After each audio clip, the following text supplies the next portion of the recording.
Hi, welcome to DJsounds. We're down at London's Ministry of Sound for DJmag's Top 100.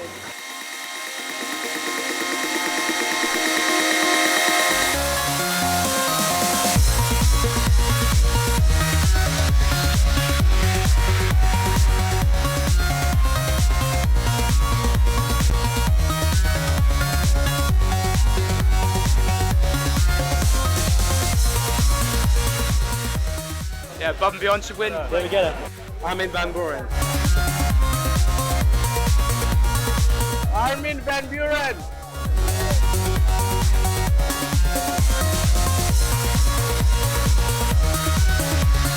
Here's the best DJ, Armin, of course. David Guetta. Time for dance music to rule the world.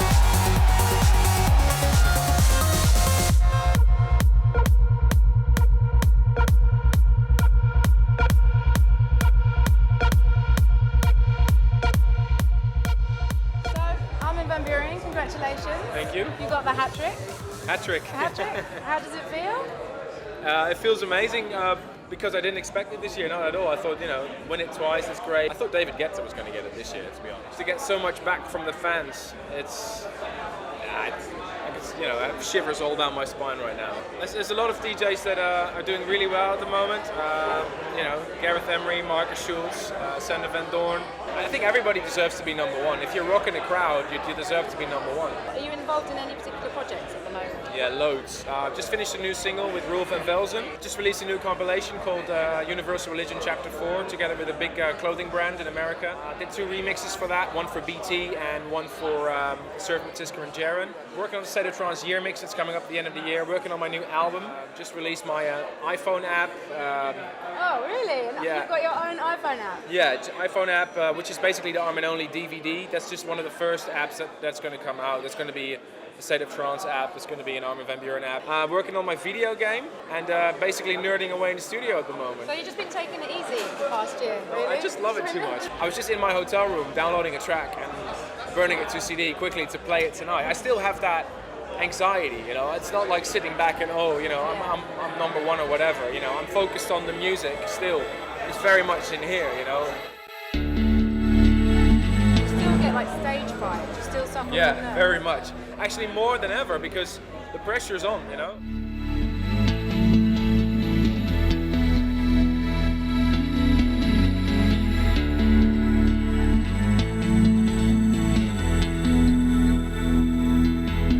2 days ago, I got sent 2 brand new CDJ 2000s in the mail from Pioneer. I actually posted a picture on my Twitter. I've always said I'm not DJing with a laptop because I think what you can do with a laptop is brilliant, but a laptop is not built for clubs. It's built for home or office use, when you're in a plane or working or whatever. But a CDJ 2000 is actually a laptop, but then built for a club.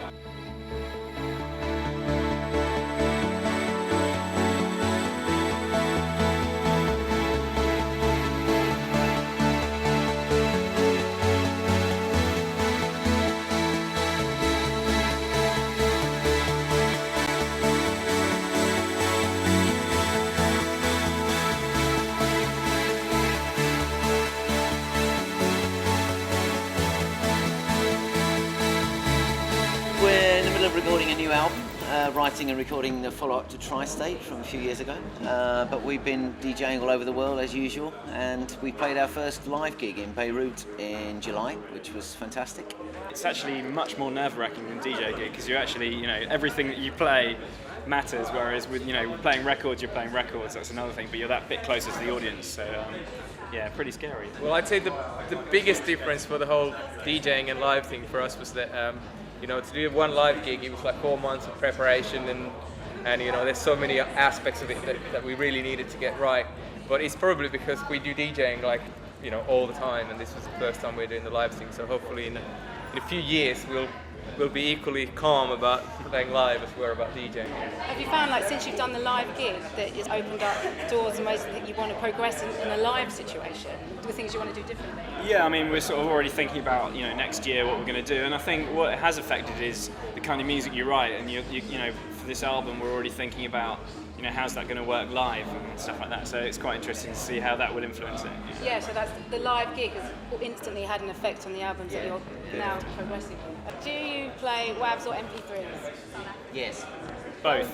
Yeah. Both, but I mean, personally, I prefer WAVs because you can hear a difference. I don't care what anyone says, you can hear a difference. It depends on how well the MP3 is encoded, but I'd always go for the WAV if possible because the transients of all the percussion and stuff sound a little bit tighter. Have you seen the new CDJ 2000? Just saw it just very briefly then. Have you used it yet? Have you had a I was go? having a go and then you called me over to do the Actually, interview. I want to check so it I'll out. go I haven't back. seen it yet. I'll have a look. The thing with these decks has always been that it's kept it really fun. It's been really easy to use. Whatever state you're in, they work. Or you DJing or is the a holiday machine from the studio, and you know? with the laptop it's instantly, you know, it really changed the dynamic in the DJ booth because it's less of a party for me and more of a kind of studio type session, and I think I really wanted to keep it fun. This so far looks like it'll still keep it fun, but it'll add a bit more of that kind of ease and creativity. Do you have these set up in the DJ booth today? They are actually in the main room, yeah. Please give a big welcome to the one and only Peter Hook. Right, is it Tiesto? Or is it Armin van Buuren?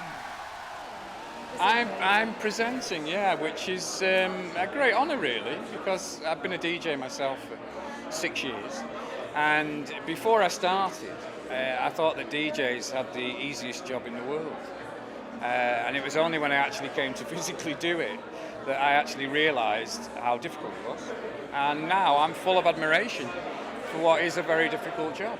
In many ways it's actually quite refreshing because you're just on your own, no one winds you up, you don't get annoyed by anybody, but when you have a great night there's no one to share it with. Right. Why did you decide to get into DJing in the first place after being in the groups? My mate told me it was the cheapest way to get pissed in the world. And was that true? Yeah, it was. And then when you get bored with the getting drunk, what happened to me was that I started to really enjoy doing the music and putting the songs together and then watching how they worked and seeing things that didn't work. It became actually very interesting, very absorbing thing to do, which was I never expected. Because I've been involved in music since 1977, what I do is I draw from 1977 right to the present day. So I've got a long, very rich and illustrious history of music to choose from. But I mean, I don't know, it's a weird one. With the Haçienda, you get sort of hooked into this classics thing, and sometimes you have to be careful because when I was a musician, I was always taught you should look forward. So I always try and play some of the old stuff and then sneak a lot of new stuff in. Justice, Digitalism, Delphic now in Manchester, the Whip, bands like that. I always try and sneak them in, and usually you get away with it. If it's a good song's a good song. Yeah. What do you enjoy playing most? I enjoy playing hard house. Okay. Yeah, I love hard house. I never thought I would either, which is really weird. And the next guy has had an incredible year, and he's a really nice bloke as well. And he just keeps climbing from number 10 in 2007 to number 5 in 2008 and number 3 this time round. It's my favorite form of music and our highest house DJ, who's been saying that he'd like to work with me, and if he plays his cards right, David Guetta.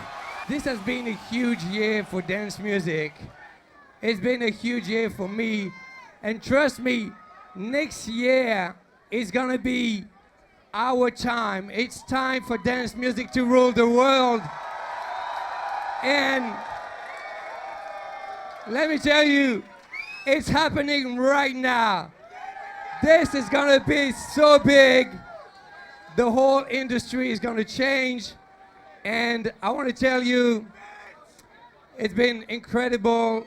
I sold a lot of records, but what really counts for me is this: to be a DJ, to play in the clubs with real party people like you. Thank you, everybody.